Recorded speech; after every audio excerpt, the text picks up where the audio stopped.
Today topic is RTD. RTD means resistance temperature detector. तो जो हमारा RTD है ये आपका टेम्परेचर सेंसर का नेक्स्ट टाइप है। और आप सिंपली आप जैसे बाय नेम आप कह सकते हैं कि अगर टेम्परेचर चेंज होगा तो आपका उस डिटेक्टर का रेजिस्टेंस चेंज होगा। तो आपको दिख रहा है कि हमारा जो यहाँ पे टेम्परेचर है this is the physical quantity and which convert into the electrical parameter in the form of the register. RTD is a primary electrical transducer which is used to measure the change in the temperature. Okay तो हम जैसे यहाँ कह रहे हैं कि आपका just like thermocouple RTD भी आपका एक ये प्राइमरी इलेक्ट्रिकल ट्रांसड्यूसर है which is use to convert the change in temperature into the resistance. The resistance thermometer are based on the principle that resistance of the conductor changes when the temperature changes. तो हमारा जो resistance thermometer होता है which are based on the principle of the that means the resistance of the conductor is changes when the temperature is changes.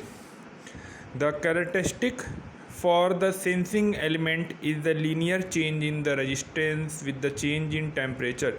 Now RTD we can say that it is the linear change in resistance with change in temperature. Means linear means when the temperature increases the resistance is also increases or decreases depend upon a quantity called temperature resistance coefficient. Means that the temperature coefficient of that conductor which is represented by the alpha and which are discussed in next lines.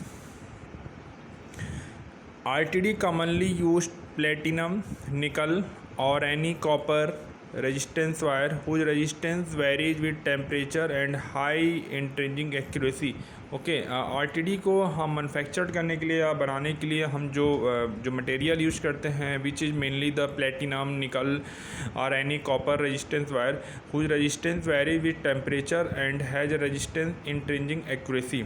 And now the next the relationship between the temperature and resistance of a conductor is given by the equation RT is equal to R reference of bracket में 1 plus alpha into delta T. And here first of all RT is the resistance at any temperature and R reference it is the resistance of the conductor at reference temperature. And here alpha is called the temperature coefficient and delta T is a change in temperature. Means let us consider the delta T is equal to the क्या कहते हैं आप कह सकते हैं T2 minus T1 और wear हम वहाँ कह सकते हैं हमारा जो T1 है this is called the reference temperature and T2 is the temperature where the resistance is to be made. So here we see that a quantity alpha is a temperature coefficient means its value is negative and positive. If its value is positive means when the alpha is positive then this material जो हम use करेंगे which called as the positive temperature coefficient और ऐसा material when the temperature increase के साथ साथ आपका resistance decrease हो तो हम कह सकते हैं where alpha is negative or simply we can say that when the temperature increases the resistance is decreases. So we conclude on the behalf of the alpha when alpha is positive means temperature increase, resistance also increase, and alpha is negative, temperature increase and resistance decrease. So this is the brief description about the equation. And then here now term which are used in the equation RT is equal to resistance of the conductor at temperature T degree Celsius and R reference is the resistance of the reference temperature usually the 0 degree Celsius and where alpha is the temperature coefficient of the resistance. Temperature जो हमने अभी बोला कि that is जो आपका हमने बोला negative and positive temperature coefficient हो सकता है तो वही यहाँ डिस्कस किया गया है. And delta T is the temperature between the operating and reference temperature. तो this is the basic a brief description of the RTD, then how this can be implemented in the circuit.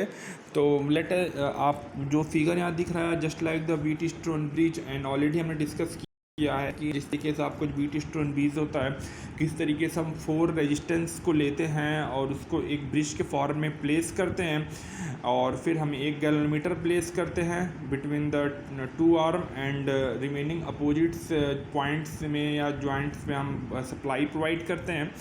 तो हमारा जो Wheatstone bridge का principle ये होता है कि if the bridge is balance, अगर आपका ब्रिज अगर बैलेंस है, in this case the resistance ratio is same on the 2 arm.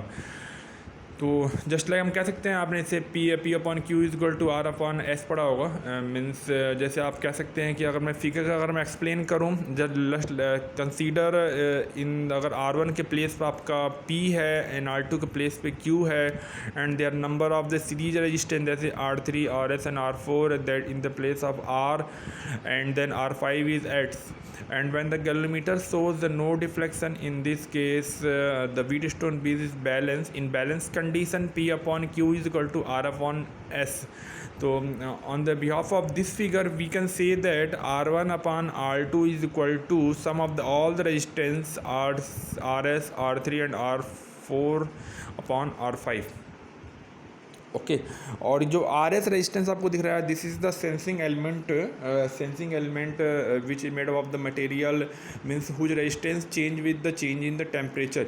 तो इफ़ अगर वो सेंसिंग एलिमेंट का जो सेंसिंग एरिया है अगर टेम्परेचर को सेंस करता है और टेम्परेचर मीन्स अगर हम इंक्रीज करते हैं एंड डिक्रीज करते हैं, simple we can say that when the temperature changes the resistance is also changes, means the resistance will be increase और decrease depend upon what is the value of the alpha.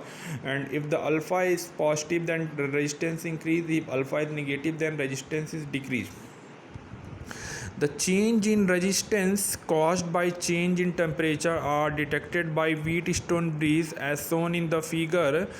The sensing element RS is made up of the material having the high temperature coefficient, means high temperature coefficient means आप ये कह सकते हैं कि actually हमारा जो resistance होता है directly proportional to temperature.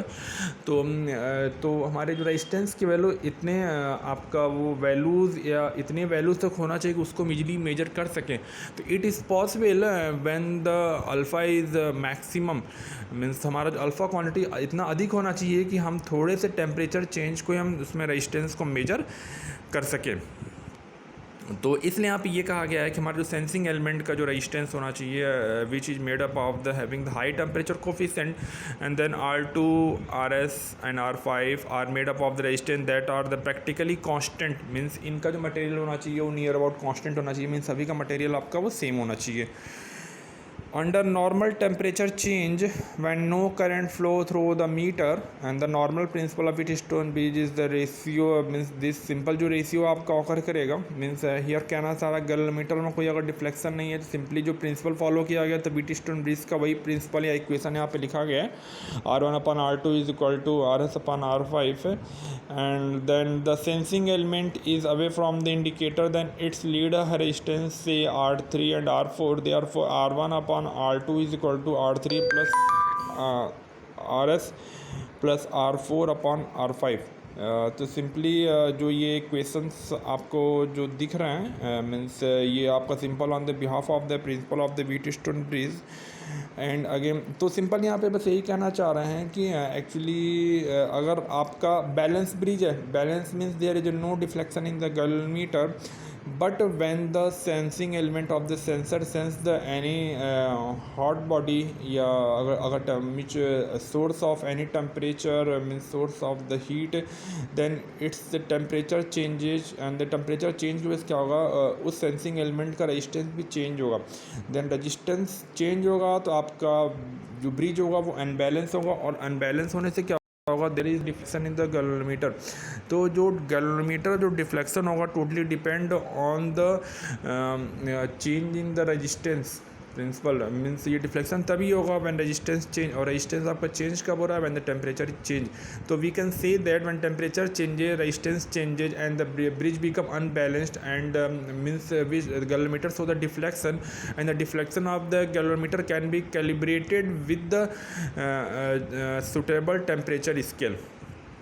Now it resistance RS changes and balance cannot be maintained and the galvanometer show a deflection which can be calibrated to give a suitable temperature scale. तो simply जो deflection होगा totally which depend upon the change in the temperature, तो which can be easily calibrated. तो simply आप ये कह सकते हैं कि हमारा जो डिफ्लेक्शन, हमारा टेम्परेचर चेंज हुआ, रेजिस्टेंस चेंज हुआ, रेजिस्टेंस चेंज होने से हमारा ब्रिज अनबैलेंस हुआ, ब्रिज अनबैलेंस हुआ तो उस केस में हम ये कह सकते हैं कि हमारा आपका यहाँ पे कुछ डिफ्लेक्शन होगा, इस डिफ्लेक्शन को इजीली हम कैलिब्रेट कर सकते हैं।